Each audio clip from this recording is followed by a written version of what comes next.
Do you think a man who once gambled everything away can ever find the strength to stop others from making the same mistake? That's the question hanging over this story. Because what begins as the quiet fall of a man who destroyed his family's future will twist into an unexpected night, where he finds himself standing between ruin and redemption, not for himself, but for two strangers on the edge of losing everything. The old man sat in a smoke-stained bar, tucked away on a forgotten street, a place where the neon lights sputtered like they were too tired to glow. He wasn't really old, but life had weathered him that way. Deep lines carved into his face, shoulders slumped, as if each regret was another weight dragging him toward the floor. His name didn't matter here. Most who knew him didn't use it anymore. They called him the Ghost, because he drifted in and out of these places without speaking, a shadow among shadows. And maybe he liked it that way.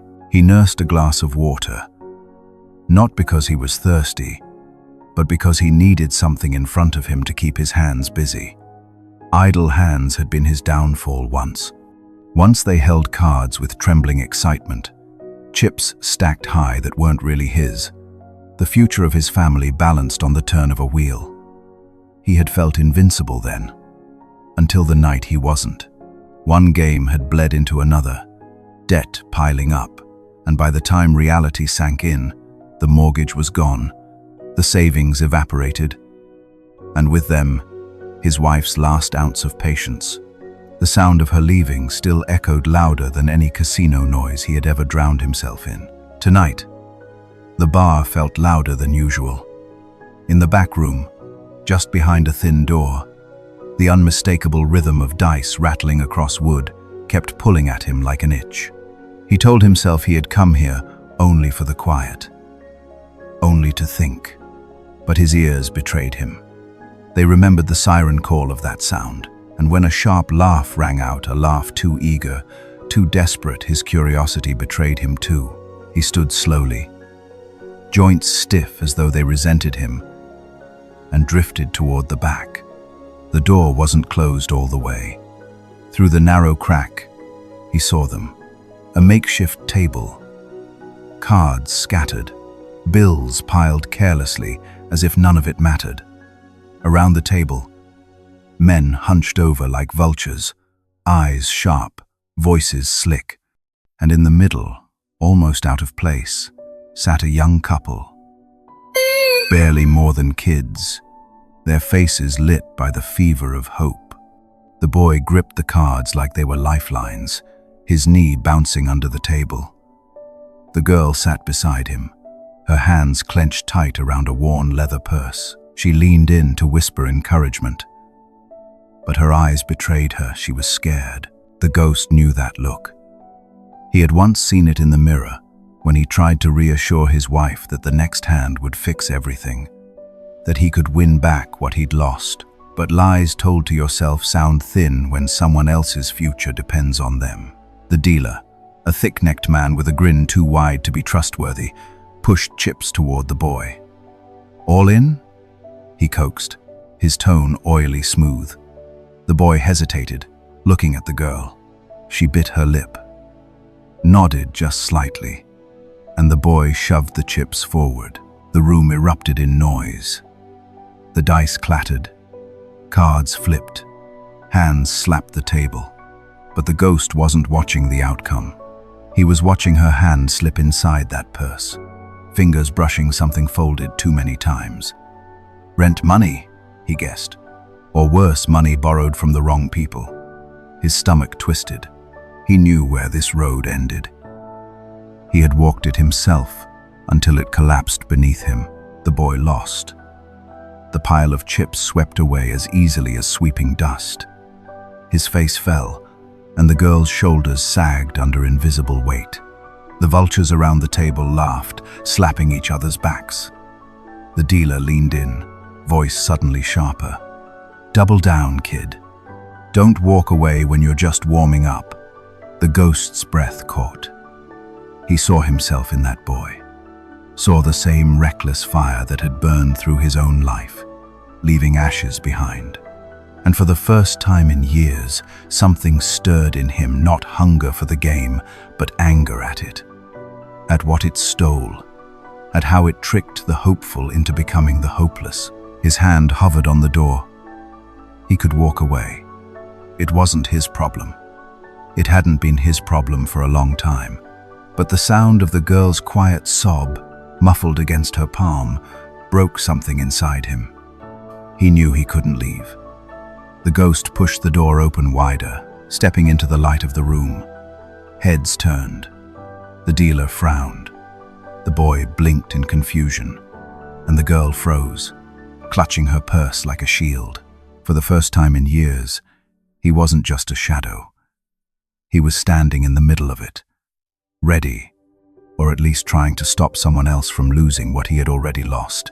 The room grew tense the moment he stepped fully inside. The ghost wasn't known here by name, but places like this had long memories, and men who carried the weight of failure wore it in their posture, in their eyes. The dealer leaned back in his chair, his smile sharp, as if amused that this stranger had wandered into his den uninvited. "Something you want, old man?" he asked, his tone carrying the arrogance of someone used to running the game. The ghost ignored him. His gaze settled on the young couple, on the way the boy's shoulders shook under pressure he didn't know how to bear. The girl clutched the purse tighter, as though it were the only thing keeping her grounded. He remembered the night his wife had clutched their last savings that same way, her fingers trembling as he begged her to trust him one more time. One more hand, one more bet, one more lie. He swallowed the memory like broken glass. "You don't belong here," the ghost said quietly, his voice carrying just enough steel to cut through the laughter and smoke. "Not tonight. Not ever." The boy blinked, his brow furrowing. "What?" His voice cracked.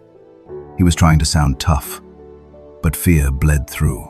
"You heard me," the ghost replied, stepping closer. "Take what's left and leave, before this place eats you alive."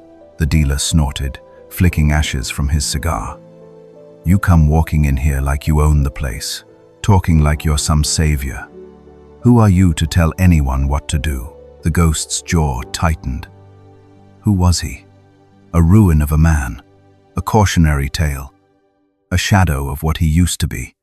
He had no right to speak, and yet maybe that was exactly why he had to.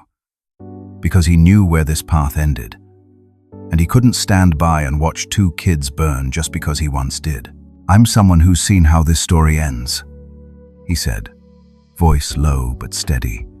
"And it doesn't end with winning. It ends with everything you care about gone. You think you can beat the house, but the house always takes more than it gives. Always." The boy's face flushed with shame and anger. "You don't know me," he snapped. "You don't know what I can do." The ghost leaned forward, his eyes locked on the boy's. "I know desperation. I know the way your heart pounds when you think one more win will save you. I know the lie you tell yourself that you can stop once you've won back what you lost. But it's never true. The house doesn't let go. It pulls you deeper, until you've got nothing left but regret. And trust me, son, regret will eat you alive long after the dice stop rolling." The girl's lip quivered, tears brimming in her eyes. "Please," she whispered to her partner. "He's right. We should go." But the dealer wasn't about to lose his prey so easily. He slammed his fist on the table, making the dice jump. "Sit down, kid.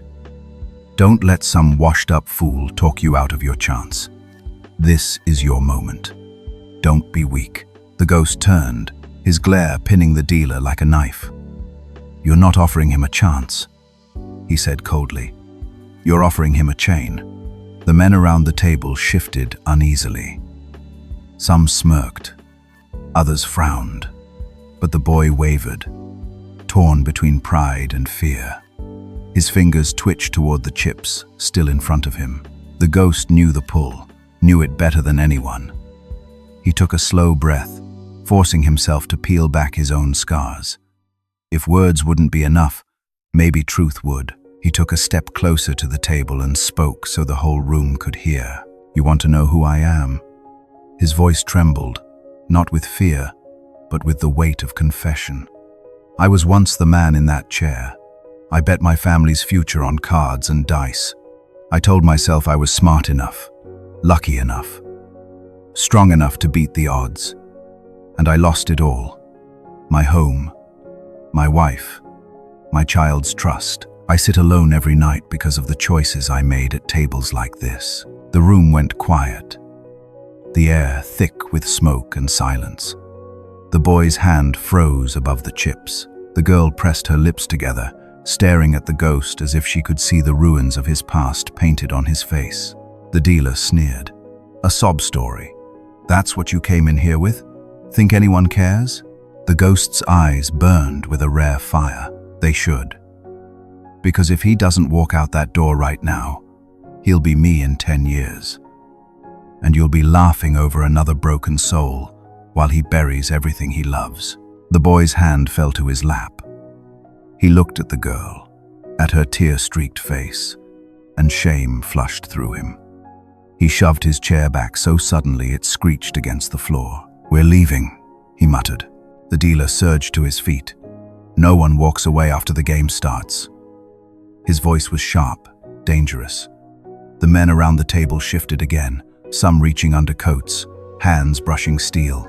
The ghost stepped forward, placing himself squarely between the dealer and the couple.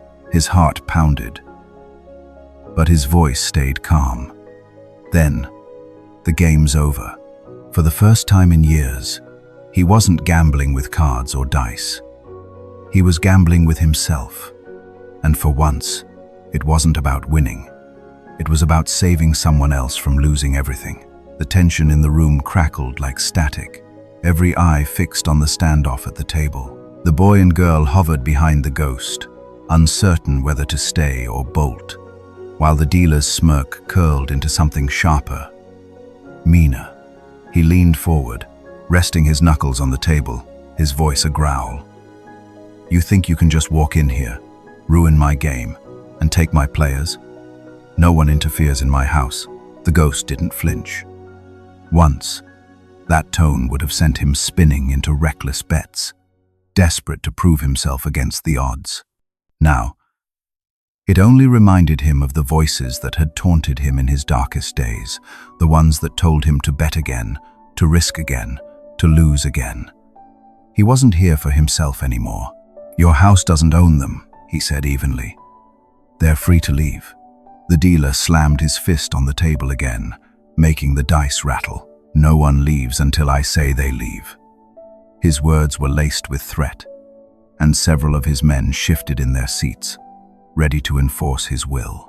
The ghost stepped closer, his frame blocking the couple from the dealer's sight. He had nothing in his hands but the weight of his presence, and yet somehow that carried more than the pistol grips hidden beneath the gamblers' coats. His voice dropped lower, quieter, but somehow it carried across the room with more force than any shout. "The game's over."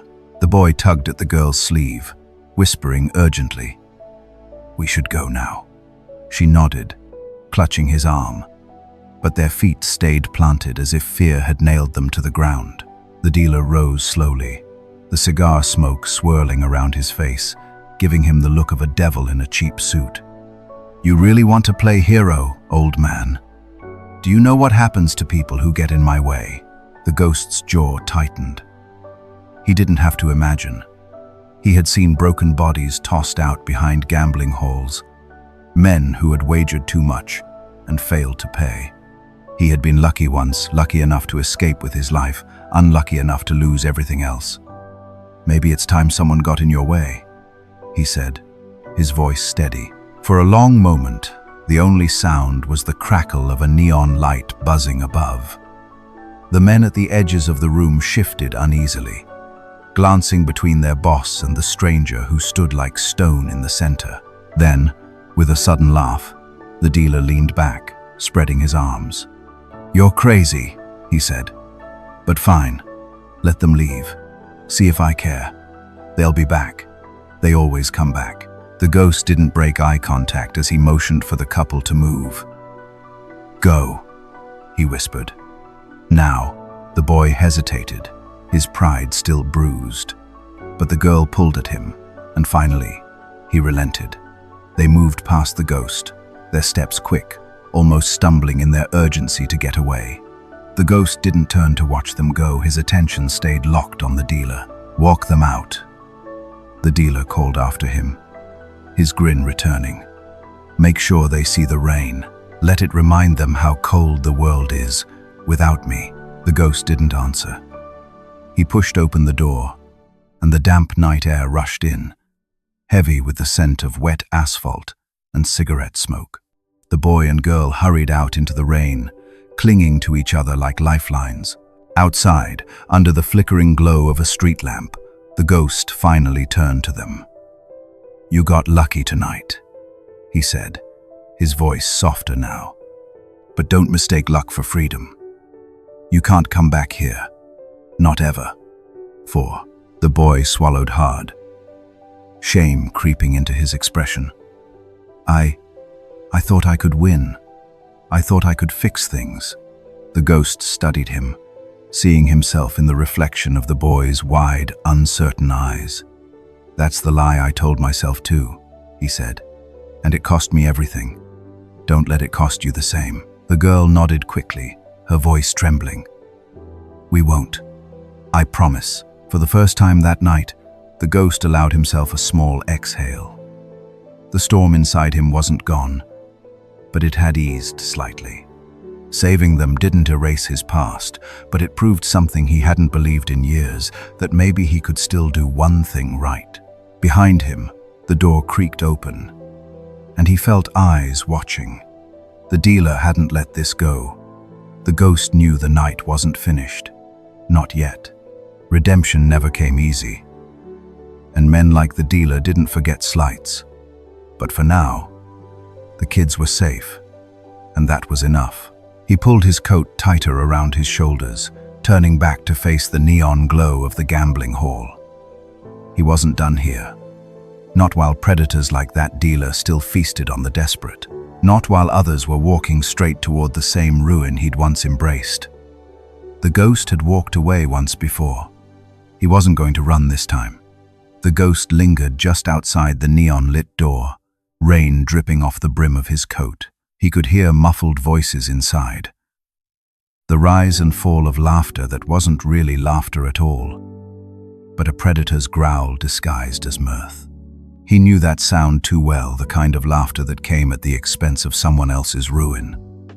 The young couple had already disappeared into the night, hand in hand, grateful to be free. But freedom was fragile.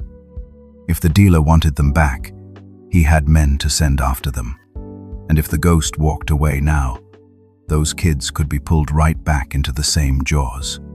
He couldn't let that happen. He adjusted his shoulders and stepped back into the hall. The air hit him like a wave, stale smoke and desperation wrapped in velvet wallpaper.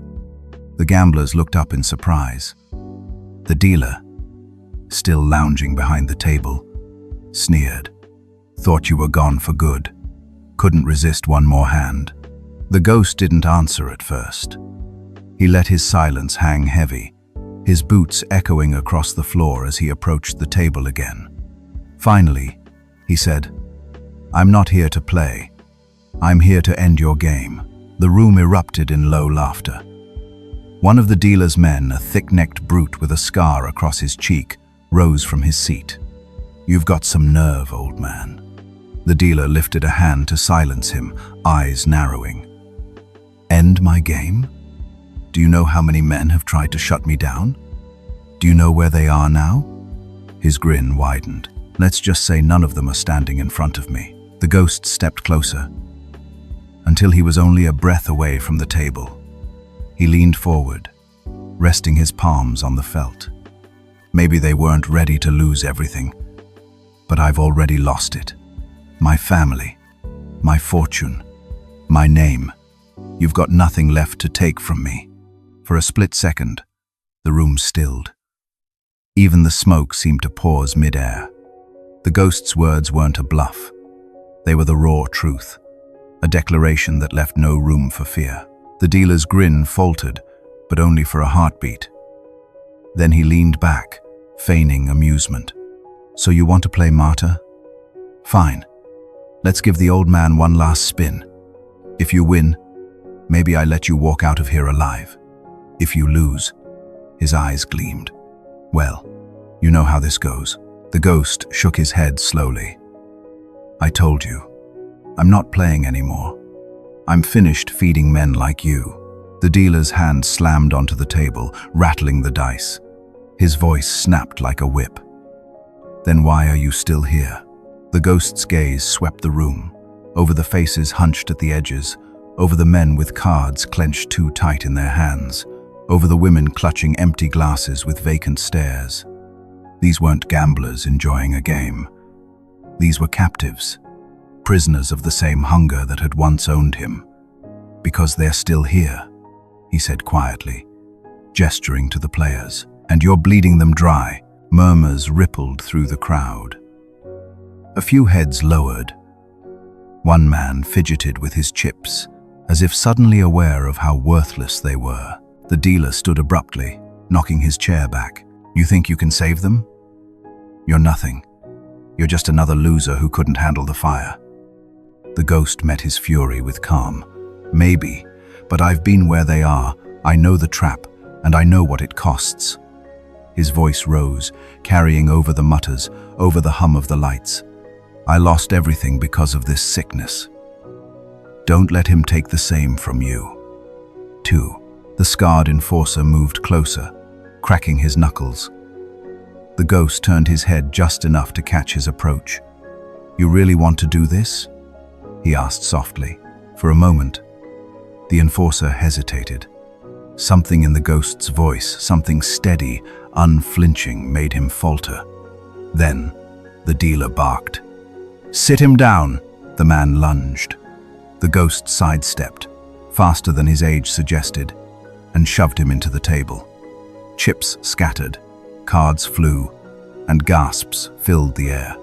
The enforcer roared, trying to grab him again, but the ghost's fist connected with his jaw. The sound echoed like a gavel. The big man crashed to the floor.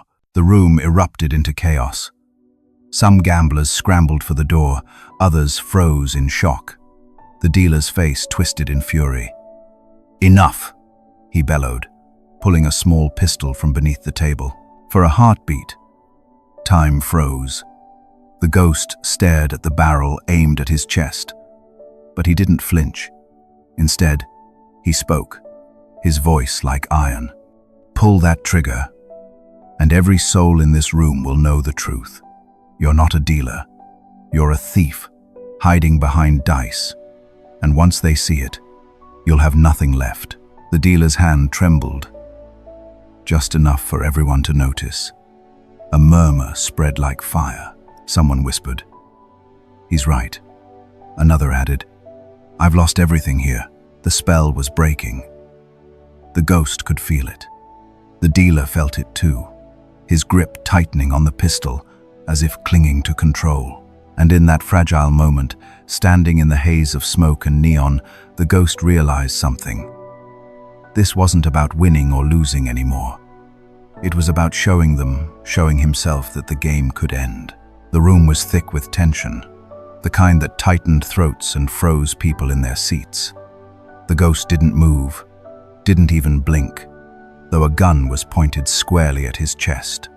For years, he had lived with the shame of running from fights, from responsibilities, from the family who had once believed in him. But not tonight. Tonight he stood with the steadiness of a man who had finally decided there was no more running left in him.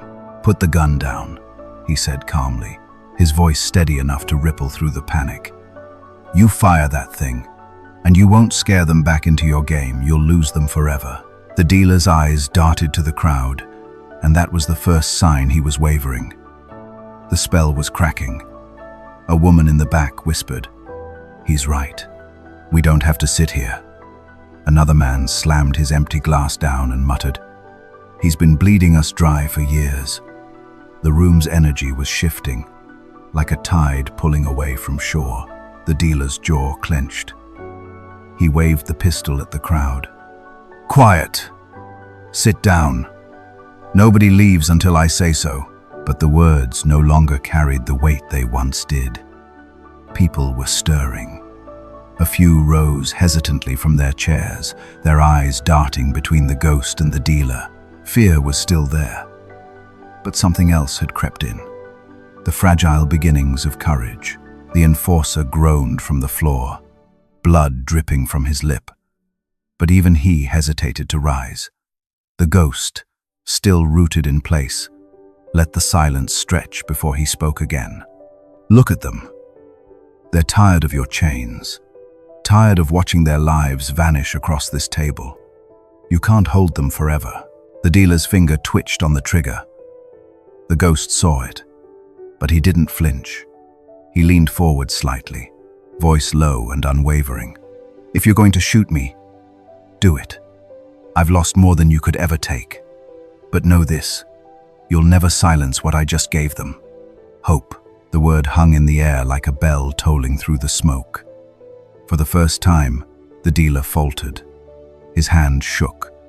The pistol wavered just enough that murmurs spread louder, bolder this time.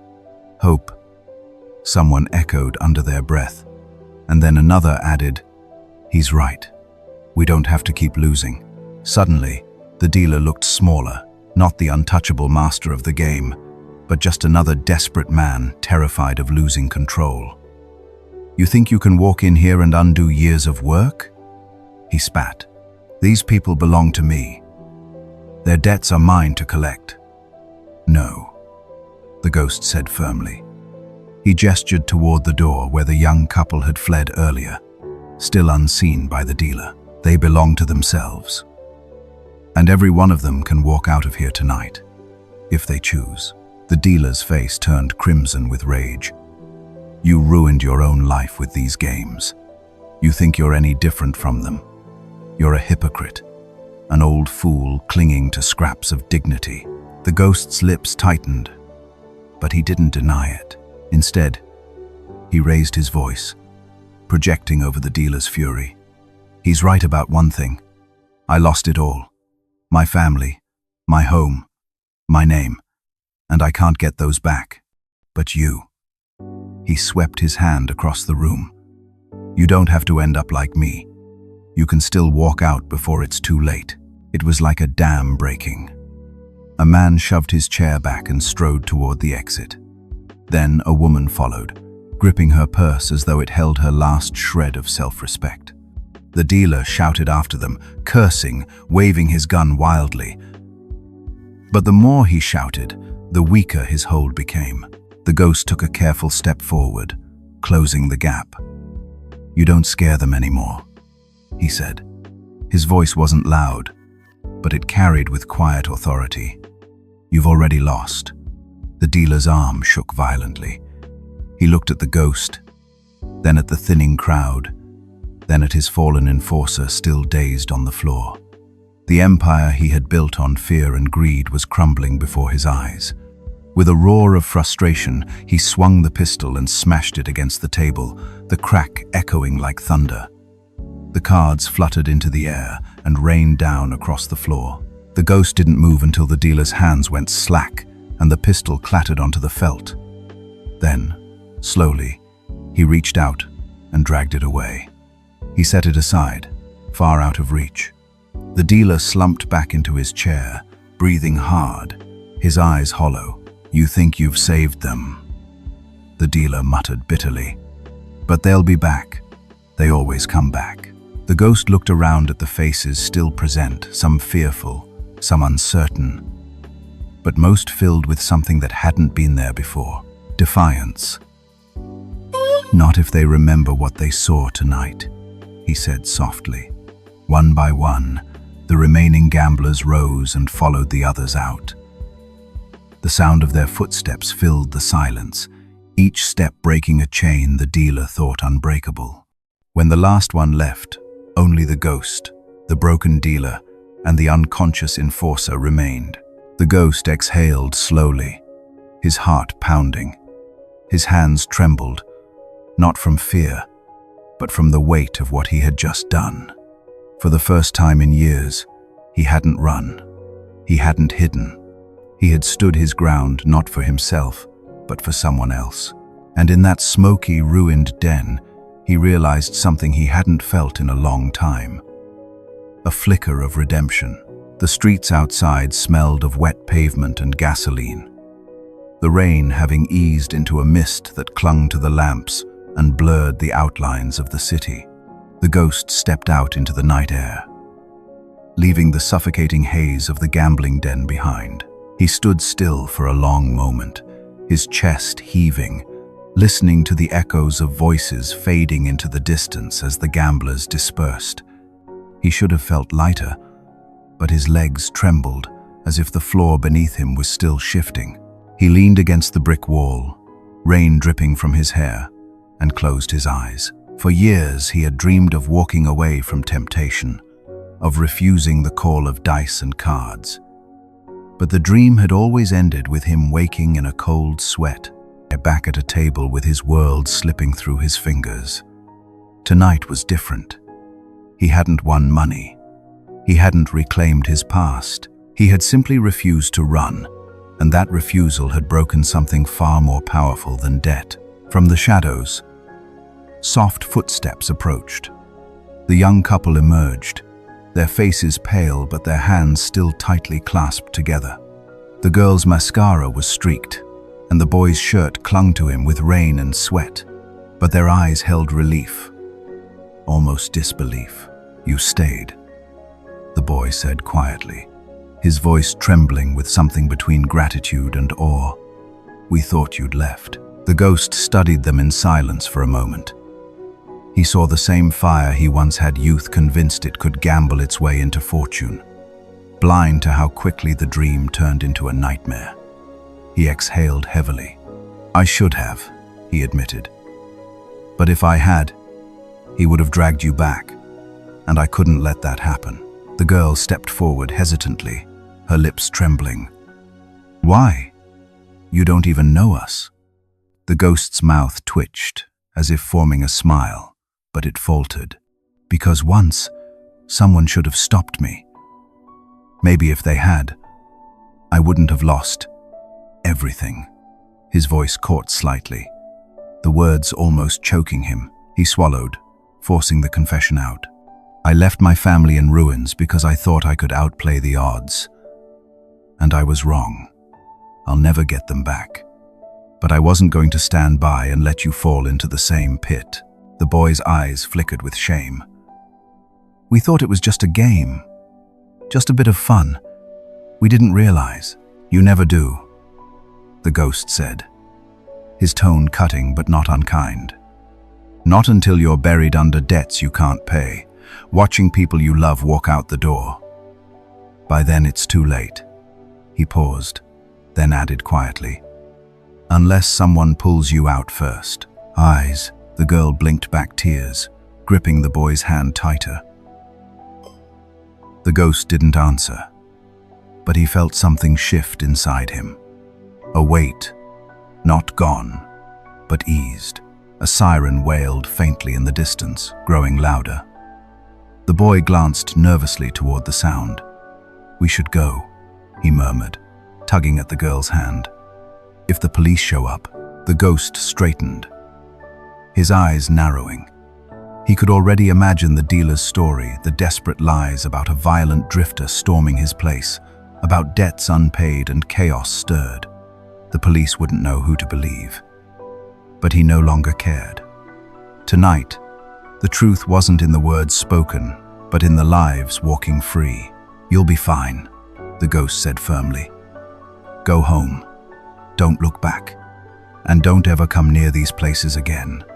The boy hesitated. The ghost gave him a long, steady look. "I've already played my hand. Now, I live with the result." The girl wanted to say more, but the sirens grew closer, and the boy tugged her toward the alley. They disappeared into the mist, two figures swallowed by the night, their footsteps fading. The ghost remained alone on the sidewalk, the neon sign flickering faintly above the door behind him. He could walk away now, vanish into the anonymity of the city. Pretend tonight never happened, or he could face what came next.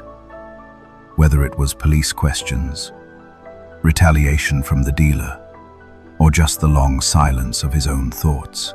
He lit a cigarette with trembling hands, though he barely inhaled. The flame illuminated the deep lines on his face, the hollow eyes that had once seen only loss. But tonight those same eyes had witnessed something else choice.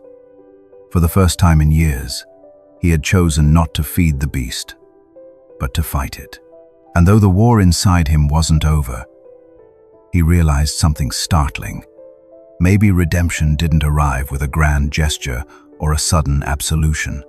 Maybe it was built in small refusals, in the courage to say no when everything in you screamed yes. The sirens wailed closer. Lights danced faintly against the wet pavement. The ghost dropped his cigarette, crushed it under his boot, and squared his shoulders. He wasn't sure what tomorrow would bring, but for the first time, he felt ready to meet it head-on. Red and blue lights spilled across the wet street as a squad car turned the corner, tires hissing on the slick pavement. The ghost watched it approach without moving, the mist curling around him like smoke from an old battlefield. He could have ducked into the alley, vanished before the beams caught him. But he stayed planted against the brick wall. Maybe he was done running. Maybe it was time to face what came. The cruiser slowed, headlights sweeping over the broken neon sign above the gambling den. Two officers stepped out, their shoes splashing in shallow puddles. One was young, stiff in his uniform, his hand never far from his holster. The other was older, with a face carved by years of night shifts and hard truths. The ghost recognized that look, the kind of man who had seen it all, maybe even more than he wanted to. "You there," the older officer called, his voice sharp but not hostile. "Step away from the building." The ghost did as told, lifting his hands slowly, palms open. He wasn't armed, but he knew how suspicion clung to men like him alone. Hardened, carrying invisible scars. "What's your name?" the younger one demanded, eyes narrowing. The ghost hesitated, then gave the name he hadn't spoken in years, the one his family still cursed when they thought of him. It sounded strange, leaving his lips, like digging up bones from a grave. The older officer studied him. "We got a call about a disturbance inside. Said there was a fight, maybe a weapon. You know anything about that?" The ghost considered lying, brushing it off. But something in him refused. There was a weapon. Belonged to the man who runs that place. He tried to scare everyone back into his game. "I didn't let him," the younger cop scoffed. "So you admit to being part of it?" I admit to standing up when no one else could," the ghost said quietly. His words weren't rehearsed, but they carried a weight that made the officers exchange a glance. The older one stepped closer, his boots squelching in the wet. "And the others? Where'd they go?" "Home," the ghost replied. He gestured toward the city beyond. "I made sure they left before things got worse." The young officer frowned. "Convenient story. And what about the two kids we passed a block away?" They looked rattled. "Said someone stopped them from making the biggest mistake of their lives." "That you?" The ghost didn't answer right away. He looked down at his weathered hands, the same ones that had once thrown dice, signed checks, slammed doors in anger. Slowly, he nodded. "Yeah, that was me." The older cop's eyes softened, just barely. "Not every night we hear a story like that. Have file." But before anything else could be said, the door to the den burst open. The dealer stumbled out, his face twisted with fury, his suit disheveled, a welt blooming across his temple where he'd smashed his own gun. "Officers!" he cried, pointing a trembling finger at the ghost. "That man! He stormed in here, attacked my people, tried to rob me blind." The younger officer stiffened, glancing between the two men. "That true?" he asked. hand drifting toward his cuffs. The ghost's jaw clenched. But he didn't move. He didn't beg, didn't defend himself with frantic words. He simply said, "I didn't rob anyone. I stopped him from bleeding them dry."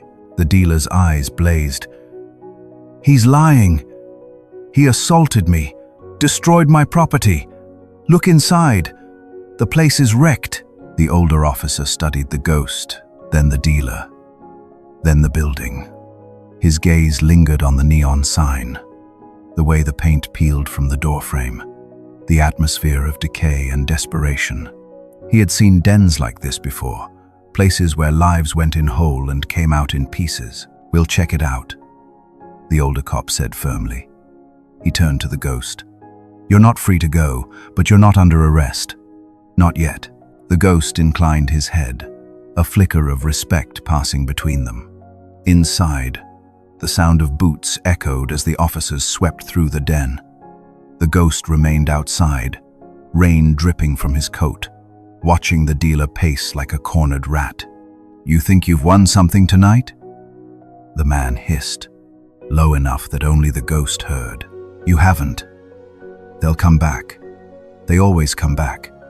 And when they do, you won't be around to stop it." "And come," sighed Filer. The ghost didn't answer. But deep down, he knew the dealer was both right and wrong. Some people would return. That was the nature of the trap. But maybe a few, just a few, would remember his words and walk away. And for those few, maybe it was enough. Minutes later, the officers re-emerged. The older one's face was grim. Places illegal from top to bottom. Marked cards, rigged dice, debt ledgers stacked a foot high. "We'll be shutting it down," the dealer sputtered. But his protests died when the younger cop stepped forward and snapped the cuffs around his wrists. The neon light flickered across his face as he was shoved into the squad car, his empire collapsing with the slam of the door. The ghost stood silent, watching the taillights disappear down the slick street. The mist swirled around him, cool and damp. But for the first time in years, he didn't feel like he was drowning. He felt steady. The older officer approached him. "You've got a record, don't you?" he asked quietly. The ghost nodded once. "A long one." "Figures," the officer said, not unkindly. "But what happened tonight that took guts? Maybe more than most men have." The ghost met his eyes, and for a fleeting moment, something like respect passed between them. He didn't reply, because words weren't enough.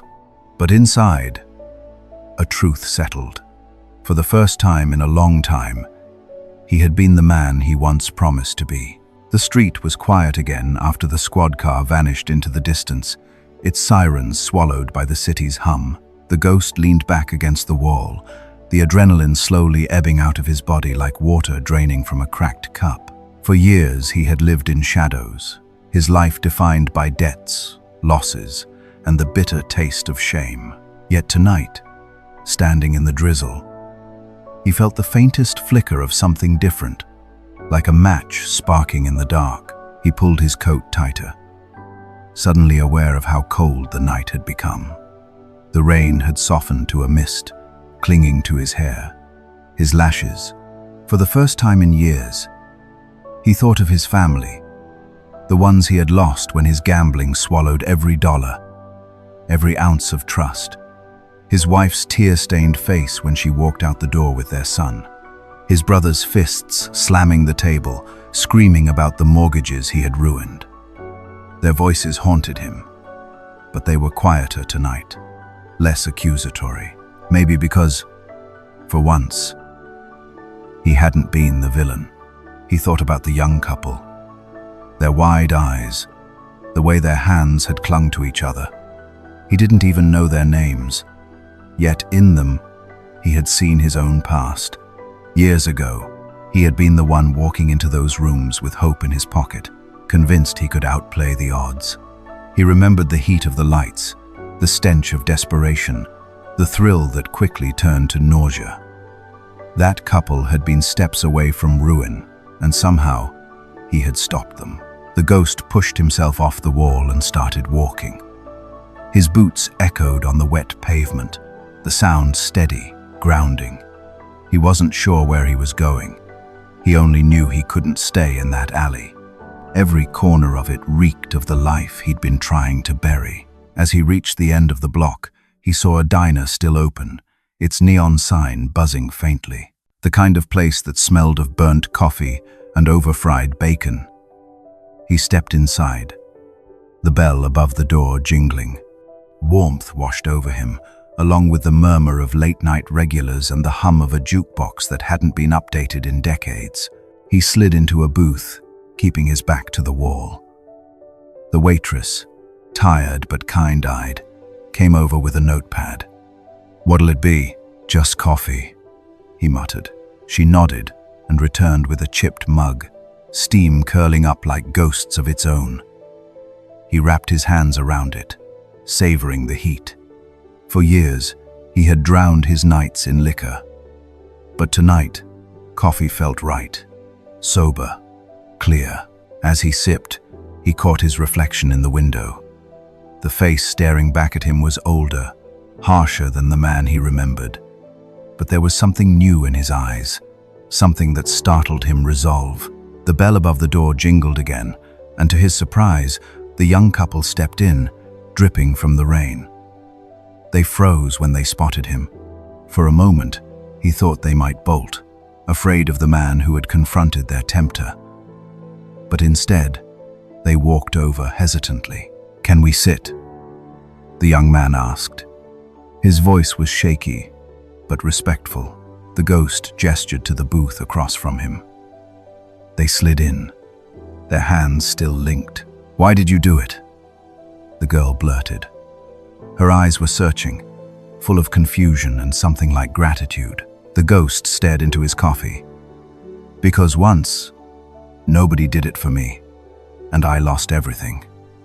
The words came out raw, heavier than he intended. He told them, in halting pieces, how his own gambling had spiraled, how he had promised just one more game, one more hand, one more roll of the dice, how each one more had cost him something he couldn't get back, his home, his family, his dignity. The couple listened silently, their expressions shifting from shock to sorrow to understanding. When he finished, the diner felt impossibly quiet, as if even the jukebox had stilled. "I don't know what we would have done if you hadn't been there," the young man finally said. We thought maybe we could win enough to pay off our bills. We didn't see what was really happening." "You saw it tonight," the ghost said softly. "Don't forget it. Don't go back." The girl squeezed her partner's hand, nodding. "We won't." The waitress returned with 2 extra mugs, setting them down without a word. Maybe she sensed the gravity of the moment, or maybe she just thought they looked like they needed it. The couple wrapped their hands around the cups, mirroring the ghost. For a while, none of them spoke. They just sat there, sharing silence, the kind that felt heavy but healing. Finally, the young man leaned forward. "You saved us. But who's going to save you?" The question hit the ghost harder than he expected. For a second, he wanted to laugh it off, brush it aside. But instead, he found himself whispering, "Maybe it starts with saving someone else." The girl smiled faintly. "Then maybe tonight's the beginning." The ghost didn't answer, but something in him shifted. The guilt that had chained him for so long loosened just a little. He wasn't absolved. He knew that. Redemption wasn't earned in one night, but maybe it could begin in one. Outside, the rain finally stopped. The ghost looked at the young couple, at the fragile hope flickering in their eyes. For the first time in years, he didn't feel like a man drowning in debts and mistakes. He felt human again. The coffee had long since gone cold, but none of them seemed to notice. They lingered in that booth like survivors clinging to driftwood, unwilling to let go of the fragile safety they had stumbled into. The young couple spoke in hesitant bursts, confessions slipping out between nervous glances at each other. Their names were Mark and Anna. They were barely in their 20s, working long hours at jobs that paid little, drowning in overdue rent notices and utility bills. A slick-talking friend of a friend had told them the casino was a quick fix. The ghost listened, saying little, but every word stabbed at him like a needle. He could see himself in them, young, desperate, convinced the next hand would turn everything around. And just as he once had, they thought they could outsmart a system designed to break them. He should have been angry, but instead he felt only compassion. He had been given too many second chances he wasted. Maybe guiding them away from that road was his first real chance to give something back. "You don't want this life," he said finally, his voice low but steady. "You think it's about money, but once it's got its claws in you, it takes everything else. Family, friends, your own reflection in the mirror." He let the words hang there. He didn't soften them. Anna bit her lip, her eyes filling with tears. "We just wanted to feel like we had control," she whispered. "Like we weren't powerless." The ghost's jaw tightened. Control. That was the lie he had chased for years. You don't find control in dice or cards. You find chains, and they only get tighter. Mark leaned forward, his hands shaking slightly. "So what do we do? We're already behind. Rent's due. Bills are piling up. If we walk away from the casino, what's left for us?" For the first time in years, the ghost didn't have an answer ready. He wasn't a savior. He didn't have stacks of cash hidden away. No miracle fix to hand them. But as he looked at their faces, young, scared, still soft with hope, not yet crushed, he realized maybe his role wasn't to save them with money. Maybe it was to save them from becoming him. "You'll find a way," he said slowly. "It won't be easy, but it'll be yours. And one day, when you look back, you'll be glad you didn't sell your soul for quick money." The couple fell silent, processing his words. Outside, the rain had stopped completely, leaving the streets slick and reflective like glass. Neon lights shimmered on the pavement, colors dancing in puddles. For the first time all night, the world felt still. The ghost pushed his mug aside and stood. His knees ached, a reminder of years lived harder than they should have been. He reached into his pocket and pulled out a crumpled bill, $20, all he had left after paying for his own cheap room across town. He placed it on the table. "Here. It's not much, but it'll cover your meal." Mark shook his head. "You don't have to." "I know I don't." The ghost interrupted, his tone sharp but not unkind. "That's why I am." Anna's voice trembled. "Why are you helping us? You don't even know us." The ghost met her gaze, the weight of years reflected in his eyes. "Because someone should have stopped me, and no one did." The couple didn't argue further. They nodded, their gratitude unspoken, but heavy in the air. The ghost left the diner, the bell above the door jingling softly as he stepped out into the damp night. The city smelled cleaner after the rain, the air sharp and cool. He pulled his coat tighter and started walking with no real destination. For the first time in a long time, his steps felt lighter. As he passed darkened shop fronts and flickering street lamps, fragments of memories rose unbidden. His son's face the day he lost the money for school tuition, his wife's silence as she packed a suitcase, his brother's fury when the house had been repossessed. He had spent years trying to drown those memories in gambling halls, then in cheap rooms and cheaper bottles. But tonight, for once, they didn't crush him. They reminded him of who he never wanted to be again. At the corner, he stopped and looked back at the diner's glowing windows. Inside, he could just make out the silhouettes of Mark and Anna, heads bent together, still talking. Maybe they were scared. Maybe they were uncertain. But they weren't at the casino. They weren't walking the path he had walked. That was enough for tonight. A small, almost unfamiliar smile tugged at his lips. Redemption wasn't about erasing the past. It was about changing what came next. And maybe, just maybe, that night, he had taken the first step. Morning crept in slowly, painting the city in soft gold as the sun broke through the clouds. The ghost hadn't slept. He had walked the streets for hours, letting the night's encounter turn over in his mind. For years he had lived with the certainty that he could never undo the harm he had caused, that once you ruin something as sacred as family, there is no path back.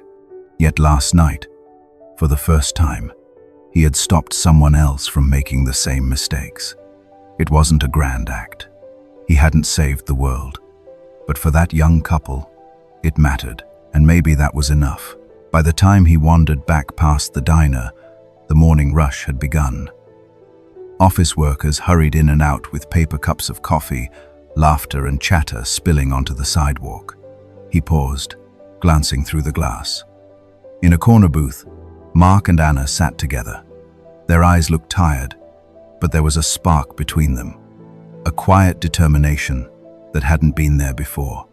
A folded classifieds page lay on the table, circled job ads scrawled in pen. They weren't chasing the false promises of the casino anymore. They were searching for something real. The ghost felt a lump rise in his throat. He didn't go inside. This wasn't his story anymore, it was theirs. But he walked away lighter than he had in years. For so long he had believed his life was only a cautionary tale, a warning whispered in back rooms. Now, maybe, it could be something else. Maybe his failures could be fuel for someone else's survival. At the corner, a stray breeze carried the sound of a church bell, tolling in the distance. He stopped, closed his eyes, and let the sound wash over him. A memory flickered his little girl once holding his hand on a Sunday morning, tugging him forward, telling him to hurry. He had lost her. Lost all of them. But for the first time, he didn't feel only pain when he thought of her. He felt the reminder of why he had to keep walking, keep choosing better. Even when no one was watching, as he crossed the street, a man bumped into him, muttered an apology, and kept going. The ghost just nodded. A simple human moment, nothing more. Yet he felt connected to the world in a way he hadn't in years. When he finally returned to his small room at the boarding house, the walls didn't seem so suffocating anymore. He sat down on the edge of the bed, pulled a notepad from the drawer, and began to write. Not to gamble, not to scheme, but to put down everything he had learned. His story wasn't over, but maybe it could help someone else one day. A warning, a lesson, a signpost that pointed away from the darkness he had walked through. For the first time in decades, he let himself believe in something small but powerful.